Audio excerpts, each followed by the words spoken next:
नमस्कार, मैं आरबी सिंह यादव और आप देख रहे हैं मेरा YouTube channel RB Singh Yadav editor.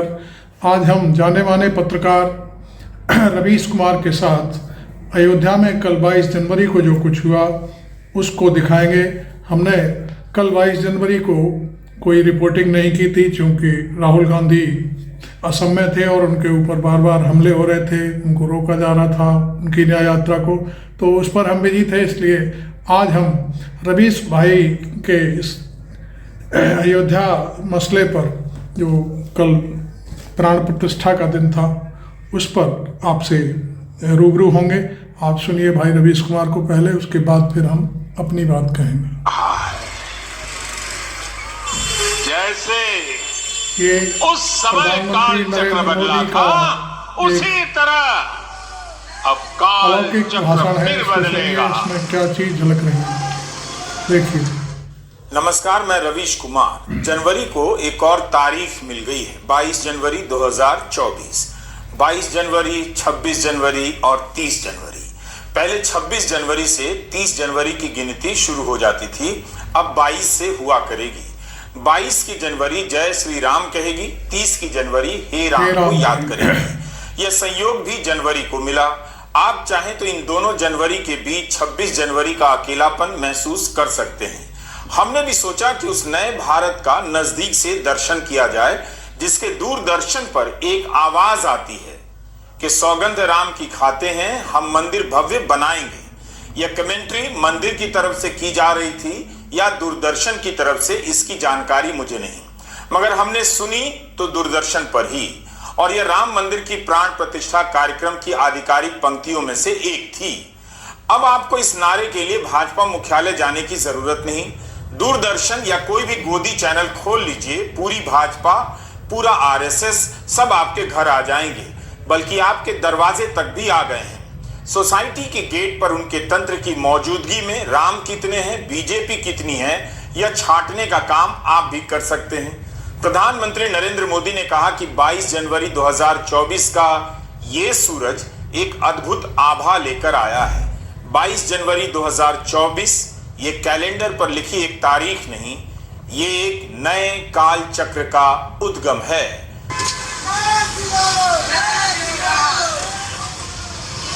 तो हम अपनी पुरानी कार में बैठ उसके चक्र के सहारे उस भारत को देखने निकल गए जहां एक नए काल चक्र का उद्गम हुआ है। दिल्ली के एक मोहल्ले में जाकर देखने का इरादा किया कि आखिर उस भारत में ऐसा क्या नया हो गया है। एक रंग के पताकों और ध्वज को देखते हुए ट्विटर और फेसबुक पर पसरी तमाम आशंकाओं, सवालों को याद करने लगा। हताशा में डूब चुके उन लोगों की थरथराती आवाज को महसूस करने निकल गया जो आज के भारत को लेकर चिंतित हो गए, दिल्ली में जिन्होंने 22 जनवरी को हमेशा के लिए अपनी उम्मीदें खो दी। मैं उन लोगों के साहस को भी महसूस करने निकल गया जो आज के भारत में एक मत जनमत के विस्तार के बीच बाबरी मस्जिद के गिराए जाने को अपराध के रूप में याद करते रहे, जिसे कोर्ट ने भी अपराध कहा है। उन लोगों की जिद को भी महसूस करने निकला जो याद दिला रहे थे कि फैसले में कहीं नहीं लिखा है कि मंदिर तोड़कर बाबरी मस्जिद का निर्माण किया गया था। ट्विटर पर अयोध्या में एक दुकानदार और मुसलमान बूढ़ा एक पत्रकार से यही बातें दोहरा रहा था। कह रहा था कि फैसला पढ़िए, कहीं नहीं लिखा है कि मंदिर तोड़कर मस्जिद बनाई गई। वो अपनी उदासी गर्व के साथ बता रहा था। अकेले की वो आवाज भीड़ की आवाज से ज्यादा खनक रही थी। इसके बाद भी 22 जनवरी को कई जगहों पर लोग दोहराते हुए सुने गए कि मंदिर तोड़कर ही मस्जिद बनाई गई। राम अगर सत्य का नाम है तो इस सत्य को जनता तक पहुंचने में अभी लंबा इंतजार करना पड़ेगा। सत्य अदालतों के फैसलों के बाद भी आता है, वो जाता कहीं नहीं, यहीं कहीं रह जाता है, इन्हीं सड़कों पर जिन पर हमारी कार चल रही है। घंटे भर के हमारे सफर में 22 जनवरी के भारत की आशंकाएं 22 जनवरी के भारत की संभावनाओं से टकरा रही थी, दब भी गई थी मगर बोल रही थी। इसी बीच मुझे 22 जनवरी के दिन 6 दिसंबर 1992 की याद दिलाने वाले भी मिले। बस उनकी जगह अब नई उम्र के लड़कों ने बाइक संभाल ली है उन्हीं नारों को दोहराने के लिए।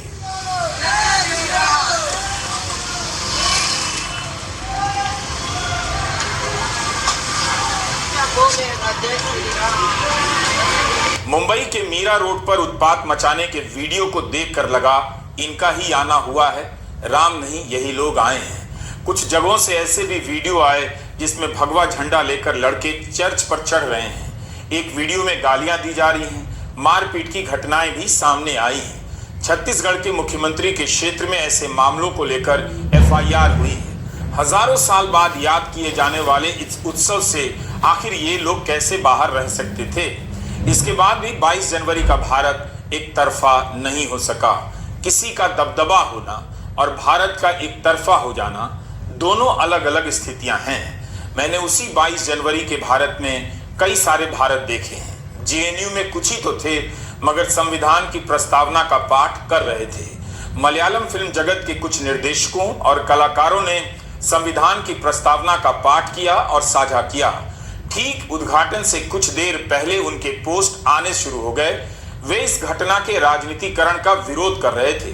अभिनेता पार्वती थिरुवेतु, रीमा कलिंगल, दिव्या प्रभा, कणी कुसुरती, निर्देशक जियो बेबी, आशिक अबू, कमल KM, गायक सूरज संतोष ने प्रस्तावना को ट्विटर पर साझा किया। आखिर ये कलाकार भी तो उसी देश में रहते हैं जहां ED के कारण लोग कांपने लग जाते हैं। सुष्मिता सेन ने अपने इंस्टाग्राम पर संविधान की प्रस्तावना शेयर की है। सुष्मिता के घर ED पहुंचेगी या पहले CBI, यह तो राम ही बता सकते हैं। मगर राम का नाम लेकर यह जरूर सोचता रहा कि फिल्म कलाकारों को क्यों VIP की तरफ बुलाया गया। क्या बुलाने के लिए लोग नहीं मिल रहे थे इतने बड़े अखंड और प्रचंड भारत में कि विकी कौशल, रणदीप हुड्डा, रणबीर कपूर, अभिषेक बच्चन, विवेक ओबराय को बुलाया गया। इनके बीच क्या वाकई लाल कृष्ण आडवाणी से लेकर अमित शाह, मुरली मनोहर जोशी राम भक्त नजर नहीं आते, जो वहां नजर ही नहीं आए। बीजेपी के ही कितने केंद्रीय मंत्री और यूपी सरकार के कितने मंत्री वहां नजर नहीं आए। वैसे फिल्म स्टार भी कुछ कम राष्ट्र सेवा नहीं करते हैं। जब भी सरकार को जरूरत पड़ती है एक ही टेक्स्ट ट्वीट कर देते हैं। मालदीव के खिलाफ लोहा लेने में इनका योगदान अतुलनीय है। अगर ऐसे राष्ट्रकर्मी नहीं बुलाए जाएंगे तो उस काल चक्र का अपमान होगा जिसका उद्गम 22 जनवरी को हुआ है। इस काल चक्र के उद्गम के पहले ऐसे बड़े आयोजनों में सुपरस्टार ही बुलाए जाते थे। फ्लॉप फिल्मों के स्टार को इतना सम्मान इसी भारत में मिला है जिसमें 22 जनवरी को एक नए काल चक्र का उद्गम हुआ है। कैलाश खेर, अनुराधा पौडवाल, तो उनसे कोई शिकायत नहीं। इन दोनों ने कई सारे कर्णप्रिय भजन पहले भी गाए हैं। इन्हें देखकर मन में कोई क्वेश्चन उत्पन्न नहीं हुआ, पर फिल्म स्टारों को बुलाने के पीछे कुछ तो मकसद रहा होगा। इस पर लोगों ने सवाल क्यों नहीं किया? उनसे किस प्रकार की मान्यता चाहिए थी, किसे चाहिए थी? क्या उनके जीवन में इतनी भक्ति है कि बुलाए गए? मैंने भी बहुत ज्यादा इस पर दिमाग नहीं लगाया, क्योंकि जो भी राम का नाम लेकर आए अपना ही है। मैं भी राम का हूं और वो भी राम के ही हैं। लेकिन यही बात मैं इस व्यक्ति के बारे में नहीं कह सकता। ये राम का नाम लेकर कहीं भी आएगा, मुझे भी राम का नाम लेकर कुछ बातें तो बतानी ही पड़ेंगी। इसका नाम अनिल अंबानी है। मीडिया रिपोर्ट पढ़ रहा था, बैंकों के हजारों करोड़ का लोन नहीं चुका सका है। अंग्रेजी में इसे डिफॉल्टर कहते हैं। एक आम किसान लाख 2 लाख का लोन नहीं चुका पाने पर अपनी जिंदगी से निराश हो जाता है, खत्म कर लेता है। मगर यहाँ अनिल अंबानी को अमिताभ बच्चन के साथ देखा तो मेरा मन भी राममय हो चला। राम की कृपा से हजारों करोड़ का कर्जा नहीं चुकाने वाला भी प्राइवेट जेट से आया होगा। जिस भारत में काल चक्र घूमा है उस भारत में हजारों करोड़ का कर्जदार भी घूम रहा है बेफिक्री के साथ। यह सभी आम गरीब लोगों के लिए आनंद का विषय होना चाहिए। कोई तो है जो इतने हजार करोड़ का लोन लेकर इस तरह VIP बना हुआ है। फ्रांस से लड़ाकू विमान रफाल की खरीद को लेकर अभी तक वहां जांच हो रही है। फ्रांस में, भारत में जांच पूरी हो गई, सुप्रीम कोर्ट की मुहर भी लग गई। रफाल सौदे के समय अनिल अंबानी का नाम खूब उछला। अमिताभ बच्चन के साथ अनिल अंबानी को देखकर कई सारे खबरें घूम गईं। बल्कि यही राम की लीला है। उन्होंने अपनी रामलीला में सबको बुला लिया ताकि जो नहीं दिख रहे थे बहुत दिनों से वे भी दिख जाएं। इस रामलीला में अनिल अंबानी ही नहीं, भारत के जंगलों के उद्धार के लिए मशहूर अनिल अग्रवाल भी नजर आए, जिनकी वेदांता पर अरबों का कर्ज है, जिस पर हाल ही में पर्यावरण संबंधी नियमों के उल्लंघन के आरोप लगे। कई खबरें आई। आज की पीढ़ी का नाचना जब खत्म हो जाएगा तब उसे समझ में आएगा कि राम का नाम लेकर एक पत्रकार अकेला खड़ा क्या कह रहा था, राम से भी और अपने समय से भी। इसलिए 22 जनवरी के भारत को आपको धीरज के साथ देखना होगा। प्रधानमंत्री ने भी अपने भाषण में सदियों की प्रतीक्षा और सदियों का अभूतपूर्व धैर्य का जिक्र किया है। अगर आप जवाब चाहते हैं तो यहां से आपको भी अपने सवालों के जवाब के लिए सदियों का धीरज रखना होगा। ऐसा नहीं था कि 22 जनवरी को लोगों के बीच राम मंदिर को लेकर स्वाभाविक उत्साह नहीं था, बिल्कुल था। बल्कि कई जगहों पर फर्क करना मुश्किल रहा कि कौन सा आयोजन लोग अपनी खुशी से अपनी तरफ से कर रहे हैं और कौन सा आरएसएस सरकार और बीजेपी के आदेश और निर्देश से किया जा रहा है। अगर आदेश और निर्देश नहीं होते तब जाकर पता चलता असली उत्साह कैसा था। इन्हीं सवालों के प्रति अपने भीतर सदियों का धीरज पैदा करने के लिए दिल्ली के पटपड़गंज में अपनी कार से घूमने लगा। हाउसिंग सोसाइटी के गेट सजे हुए नजर आए। कुछ सोसाइटी को पूरा सजाया गया था, मगर बहुत सारी सोसाइटियों की बालकनी में अंधेरा नजर आया। आमतौर पर सोसाइटी के गेट पर ही सजावट नजर आई, वो भी संक्षिप्त, दिवाली जैसी विस्तृत नहीं। फ्लैट की बालकनी में अंधेरा नजर आया। अकेले खड़े मकानों की छत पर भगवा ध्वज लहरा रहा था, मगर ऐसा भी नहीं था कि सभी मकानों की छत पर लोगों ने भगवा ध्वज लगाए थे। कुछ बाजारों में धार्मिक पताका की भरमार नजर आई तो कुछ मार्केट में भगवा ध्वज इक्का दुक्का ही नजर आया। जितना बीजेपी और संघ के संगठन का विस्तार है उसका कुछ तो असर दिखना ही था, मगर वैसा भी नहीं दिखा कि इनके संगठन तंत्र ने पूरे भारत को एक छत के नीचे ला दिया है। इन सब को देखते हुए क्या आज के भारत को वैसा ही मान लिया जाए जैसा प्रधानमंत्री मोदी बताना चाहते हैं, मनवाना चाहते हैं? यह तो स्वीकार करना ही होगा कि बीजेपी और संघ के संगठन की ताकत हाउसिंग सोसाइटी की गेट पर पहुंच गई है। कई जगहों पर भंडारे का आयोजन हुआ, मगर उस तरह से नहीं जैसे नवरात्रि के समय दिल्ली भंडारे से भर जाया करती है। क्या उन लोगों ने वाकई 22 जनवरी के दिन उस भारत को खो दिया जो संविधान की प्रस्तावना पढ़ रहे थे? मुझे लगता है कि ऐसा नहीं हुआ होगा। संस्थानों को गंवा देने से देश गायब नहीं हो जाता, देश वही रहता है, बस बोलने वाले गायब कर दिए जाते हैं। मगर चुप रहने वालों को अच्छी तरह पता होता है कि वे क्यों चुप हैं। मुझे नहीं लगा कि प्रधानमंत्री जिस काल चक्र के उद्गम की बात कर रहे थे वह उद्गम हो चुका है या कुछ अलग कोई परिघटना हुई है। बेशक 24 के चुनाव में उनकी जीत हो सकती है, उसके कारण दूसरे होंगे। मैं भगवा झंडों को देखता हुआ लौट आया, जिसे अब कई मौकों पर देखने की आदत पड़ चुकी है। 15 अगस्त के दिन भी यह झंडा खूब बिकता है। ऑटो टैक्सी पर एक तरफ तिरंगा और एक तरफ भगवा झंडा लगाया जाता है। मुझे पता है कि मोदी समर्थकों की संख्या काफी बड़ी है, उनकी ताकत भी बड़ी है। तब भी दिल्ली की सड़क पर चलते हुए दिखा कि सारा भारत अभी एक तरफा भारत नहीं हुआ। एक दो कारें दिख जाती थी जिन पर भगवा झंडा लहरा रहा था। मैं यह भी जानता हूं कि मेरी कार के आगे से गुजर रही इन सभी कारों में नरेंद्र मोदी को वोट देने वाले हो सकते हैं, लेकिन उन्होंने अपनी खुशी उस तरह से जाहिर नहीं की जिस तरह से जाहिर करने की अपील नरेंद्र मोदी ने की थी। वे अभी तक अपनी महंगी कार के आगे भगवा झंडा लगाकर चलाने का गर्व हासिल नहीं कर पाए हैं। हमने जो देखा दिल्ली का एक हिस्सा देखा, पूरी दिल्ली नहीं देखी। लेकिन देश के दूसरे हिस्सों से जो वीडियो आ रहे थे उससे लग रहा था कि हर जगह दिवाली जैसी दिवाली मनाई भी गई है और लोगों ने काफी बड़े आयोजन किए हैं। यह वीडियो दिल्ली से सटे एक्सप्रेस वे पर बने एक अपार्टमेंट का है। आप देख सकते हैं कि कितने फ्लैट को सजाया गया है और किस तरह से लोगों ने जमीन पर उतरकर भव्य दिवाली मनाई है, पटाखे छोड़े हैं। ये सारे वीडियो अब मेरठ के हैं। संघ और बीजेपी की इतनी शक्ति तो है ही कि सड़कों को पटाखों से पाट दे और जगह जगह भंडारे का आयोजन कर दे। यहाँ पर काफी प्रभाव देखने को मिला। कई मोहल्लों में लोगों ने अपने घरों को भी लड़ियों से सजाया था। पटना में बहुत लंबे रास्ते पर भगवा ध्वज लगा दिया गया था। यह पटना का मुख्य मार्ग है। पटना में बीजेपी के दफ्तर के बाहर लगे बोर्ड से पहचानना मुश्किल हो रहा था कि यह राजनीतिक दल का दफ्तर है या धार्मिक दल का। राम मंदिर का उद्घाटन राजनीतिक है या धार्मिक है। जब न्याय व्यवस्था आपको निराश करने लगे और उससे भरोसा उठने लगे, तब आपको किसी भी प्रकार के नए या पुराने भारत से दहशत हो सकती है। वह भारत अनजाना सा लगने लग सकता है।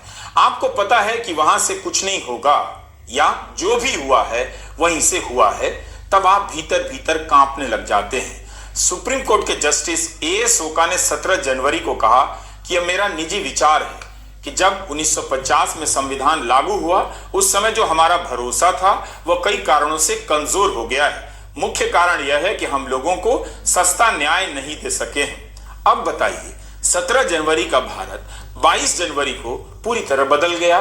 जस्टिस ओका ने कई कारणों में से एक कारण को मुख्य बताया, लेकिन इसके अलावा और क्या कारण हो सकते हैं यह सोचना आपका काम है। अयोध्या में कई रिटायर्ड जस्टिस मौजूद थे, कई सारे पूर्व चीफ जस्टिस भी गए, सबके नाम नहीं पढ़ रहा। इनके नाम वैसे भी 1000 साल बाद तक पढ़े जाएंगे। बार एंड बेंच के अनुसार सुप्रीम कोर्ट के 13 पूर्व जज वहां मौजूद थे। मेरे लिए यह बड़ी बात है कि राम में इनका भरोसा बता रहा है कि न्याय में भी इनका भरोसा रहा ही होगा। इन जजों की मौजूदगी से वैसी ही खुशी हुई जैसी खुशी मुझे अनिल अंबानी को देखकर हुई। राम ने सबको अपनी रामलीला में बुला लिया, यही सबसे बड़ी उपलब्धि थी। प्रधानमंत्री ने न्यायपालिका का आभार जताकर बहुत अच्छा काम किया।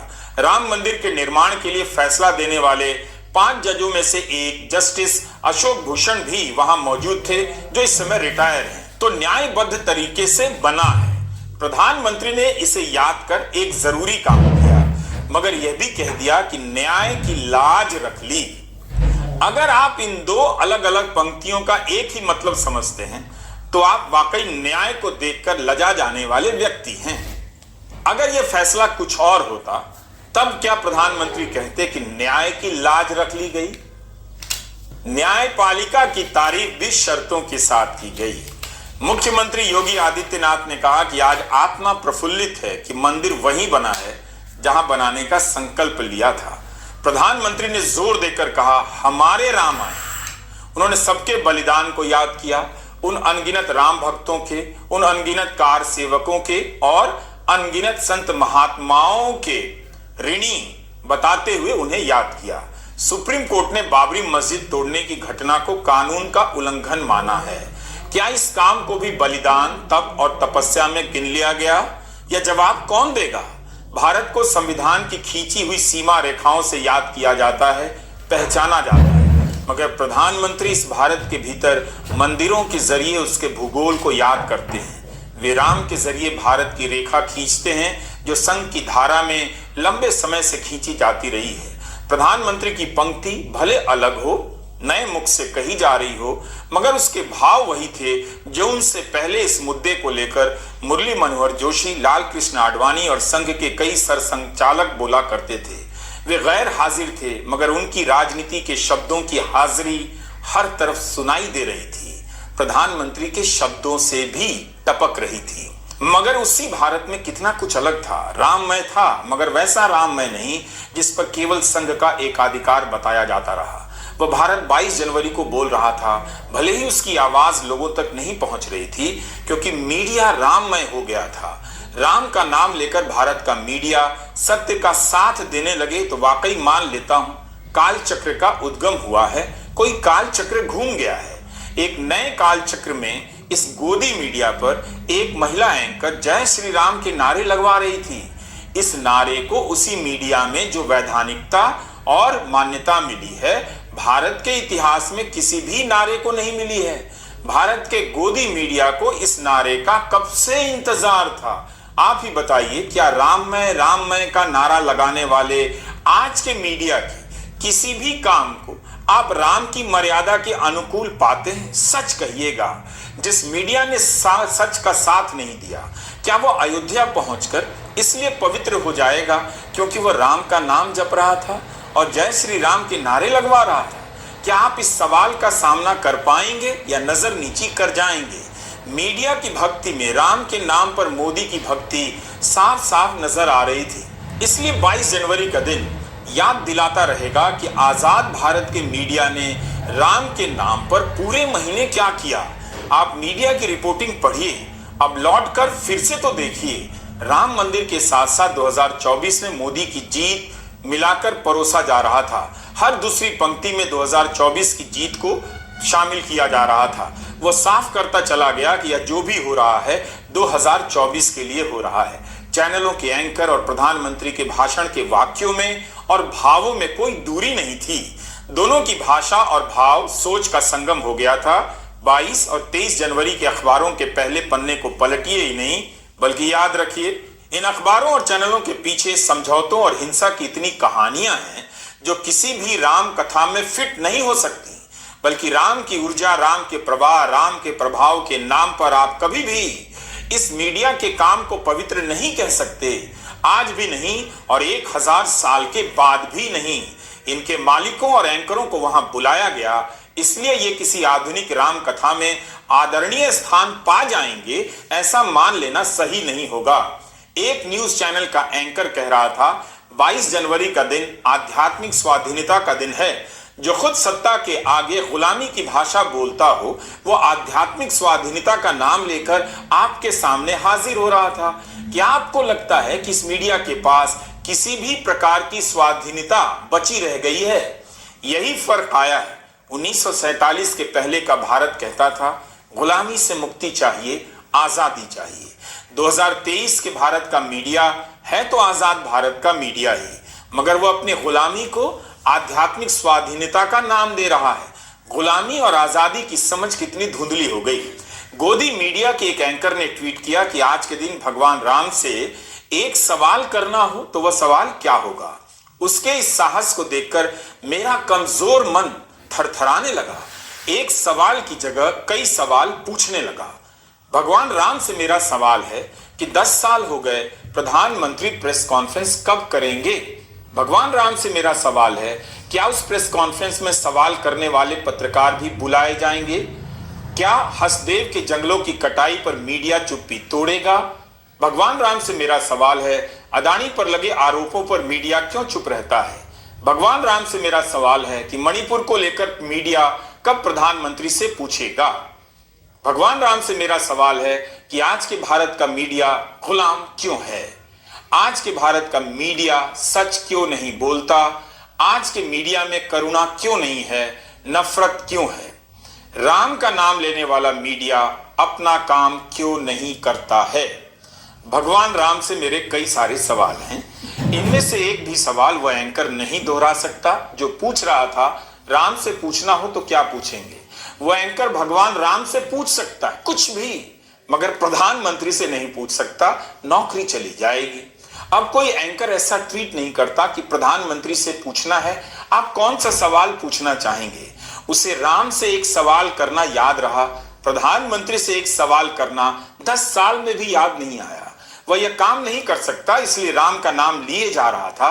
वह राम का नाम भक्ति या आस्था के लिए नहीं, बल्कि अपने अपराधों पर पर्दा डालने के लिए ले रहा था। हमें मालूम है कि विशाल गोदी मीडिया के तंत्र के सामने हमारे इस वीडियो की पहुंच बेहद सीमित है, लेकिन जैसा कि प्रधानमंत्री ने खुद अपने भाषण में गिलहरी और जटायु की याद दिलाई। आहा, जटायु को पता था, जैसा कि उन्होंने बताया, वो रावण की सेना को हरा नहीं सकते थे, मगर रास्ते भर अपना बलिदान देते रहे, उसे रोकते रहे। इसलिए हम गिलहरी हैं और जटायु हैं, हम जैसे चंद पत्रकार। हमारे होने की प्रासंगिकता हमारी शक्ति और प्रभाव में बिल्कुल नहीं है, हमारी भूमिका में है। हमारी भूमिका बहुत छोटी है, गिलहरी की तरह। हम संख्या में बहुत कम हैं, लेकिन हम गिलहरियों का काम है कि हम राम का नाम लेकर नाच रहे इस गोदी मीडिया के सारे पापों को जनता के बीच लाशा करते रहे, उसे दर्ज करते रहे। भगवान राम से तो बहुत सारे सवाल हैं, मगर उनकी भक्ति के नाम पर एक ऐसी अदालत खड़ी कर दी गई है, एक ऐसी पुलिस खड़ी कर दी गई है, एक ऐसी निर्वाचन व्यवस्था खड़ी कर दी गई है, एक ऐसा मीडिया खड़ा कर दिया गया है जो सत्य बोलने वालों की कमर तोड़ देता है, सत्य पर पर्दा डाल देता है, झूठे मुकदमों में सालों तक जेल में डाल दिया जाता है। 22 जनवरी के दिन की चुप्पी सहमति की चुप्पी नहीं होती। अगर ये हाल ना होता, क्या ये सब 22 जनवरी के बाद बदल जाएगा? अच्छा है बदल जाए तो। राम के नाम पर जनता के बीच बनी सेना को भरोसा हो गया है कि अब दुनिया का कोई भी प्रतापी सत्य उनके अहंकार से लोहा नहीं ले सकता। यह उसी शक्ति का अहंकार है कि राम का नाम लेकर एक थर्ड क्लास मीडिया आध्यात्मिक स्वाधीनता की बात कर रहा है और इसका विरोध करने का साहस समाज के हर वर्ग ने इसके चक्कर में खो दिया है। आप राम पर हमेशा गर्व करेंगे, मगर इस मीडिया पर राम का नाम लेकर भी गर्व नहीं कर पाएंगे। कहां तो उसे राम के सामने खड़े होकर डरना चाहिए था, अपने पापों को याद करना चाहिए था, मगर सत्ता का सहचर बनकर वह ललकार रहा है। यह भी प्रभु की ही राम लीला है। देखते चलिए, उन्होंने ये रामलीला सजाई है। थैंक यू रवीश मीडिया भाई। की कमेंट्री में संविधान की आत्मा विस्थापित हो रही थी। आपने पूरा एक खुलासा न्यूज़ किया। चैनल का एंकर किसी धार्मिक नेता से सवाल करता है, आप मोदी की तपस्या पर क्या कहेंगे?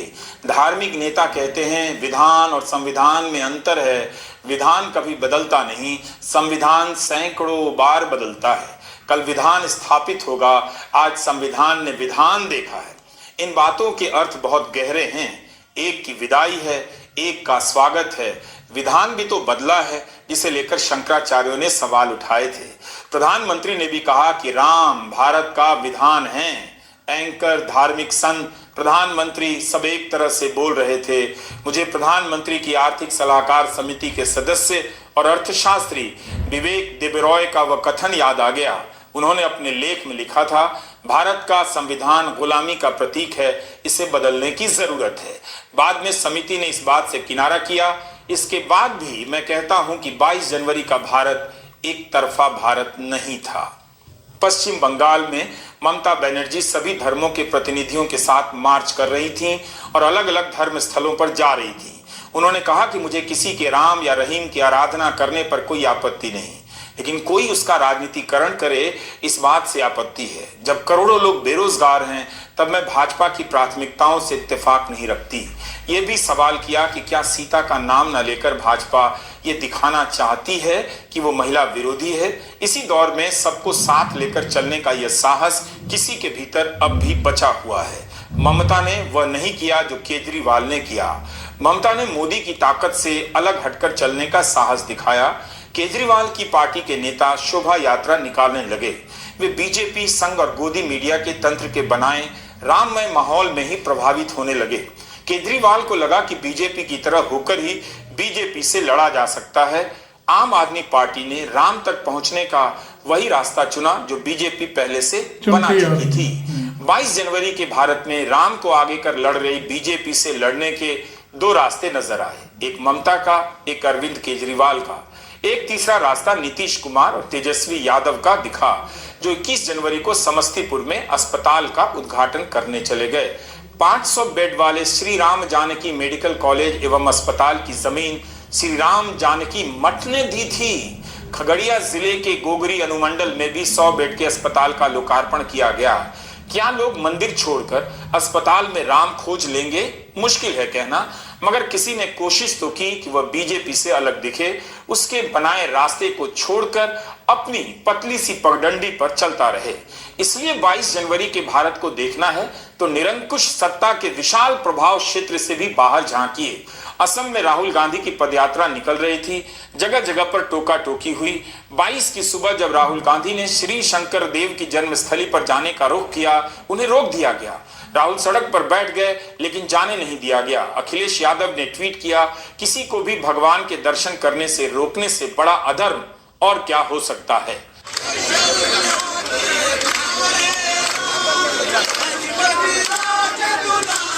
ये वीडियो हमने आपको कल दिखाया था। गांधी के प्रिय भजन को गाते हुए राहुल और उनके साथी सड़क पर बैठ गए। मोदी राम मंदिर में, राहुल राम भजन के साथ सड़क पर। यह भी राम की लीला ही थी कि असम की सरकार ने राहुल गांधी को श्रीमंत शंकर देव के नाम घर में जाने से रोक दिया।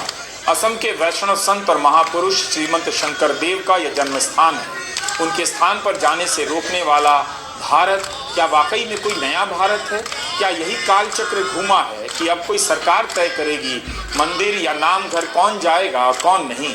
जयराम रमेश ने ट्वीट किया कि जन्म स्थान पर जाने की अनुमति 11 जनवरी को मिली थी, लेकिन 20 जनवरी की शाम अचानक असम के मुख्यमंत्री ने कह दिया राहुल गांधी 22 जनवरी की सुबह बरदोवा थान नहीं जा सकते। बाद में कहा कि प्रबंधन समिति का निर्णय है। जयराम ने कहा कि दिल्ली और असम के मुख्यमंत्री ने दबाव डाला। कांग्रेस सांसद गौरव गोगोई ने तस्वीरें ट्वीट कर लिखा कि राहुल गांधी की तरफ से वे श्री शंकर देव की जन्मस्थली जा आए हैं, क्योंकि राहुल गांधी को जाने की अनुमति नहीं दी गई।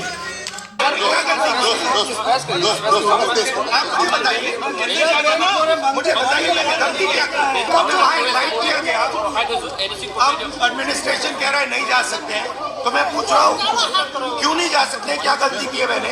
मैं बस हाथ जोड़ने जाना चाहता हूँ, रिस्पेक्ट नहीं करना चाहता हूँ, बट ये अलाउ नहीं कर रहे। अब देख रहे हैं, बस मैं कारण पूछ रहा हूँ। Government and Modi ji will decide हजारों की भीड़ जा सकता है थी राहुल गांधी के इस धरने नहीं पर। जा सकता।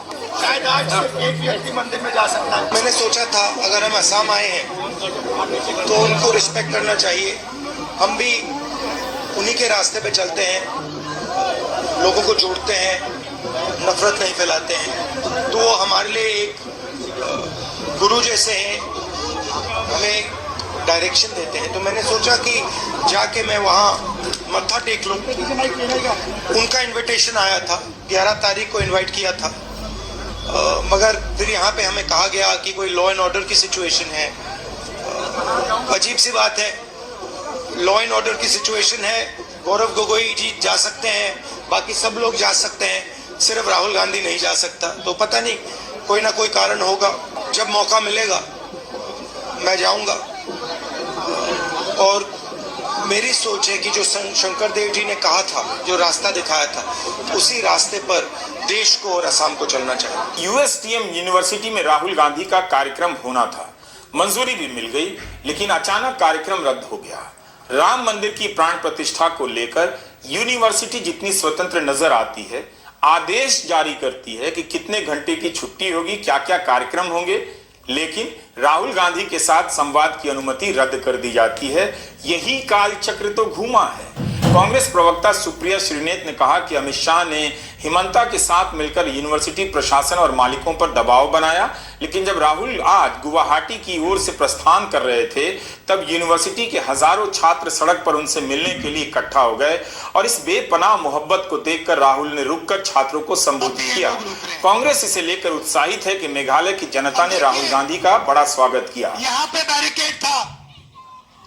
22 जनवरी का यह भारत दिल्ली के भारत से अलग जरूर है, मगर यह भीड़ उस राजनीति का जवाब नहीं जिसे नरेंद्र मोदी ने आज के भारत में खड़ी की है। उसकी चुनौती का सामना तो यूपी और बिहार की जमीन पर आकर ही करना पड़ेगा, मगर यही कम राहत की बात नहीं कि 22 जनवरी को सारा भारत एक तरफा नजर नहीं आया।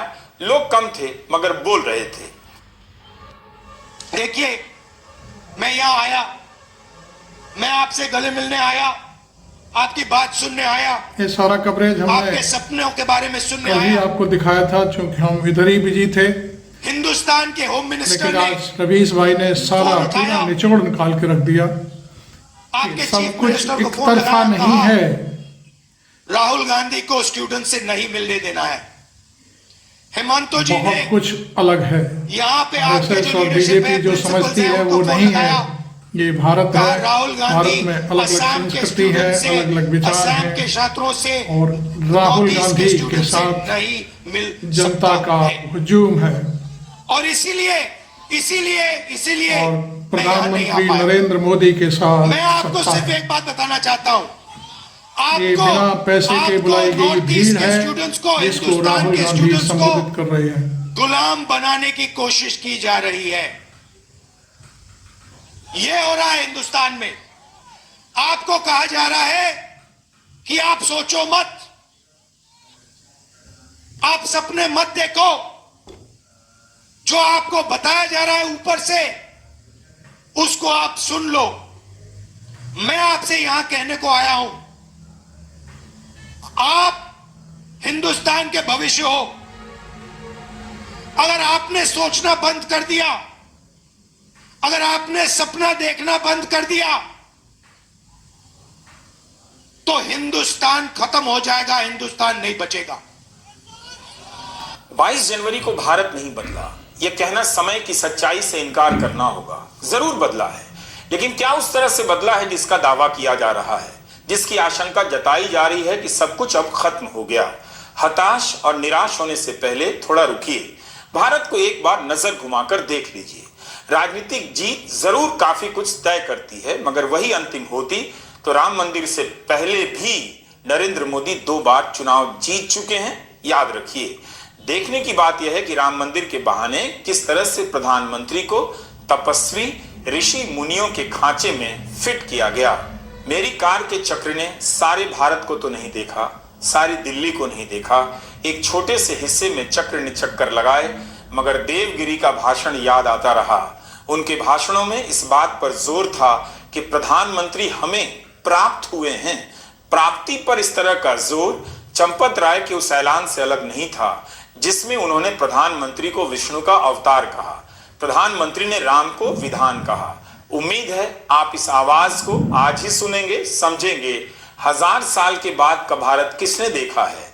इसी भारत के हजारों कोनों से जो आवाजें आ रही हैं उसे सुनिए।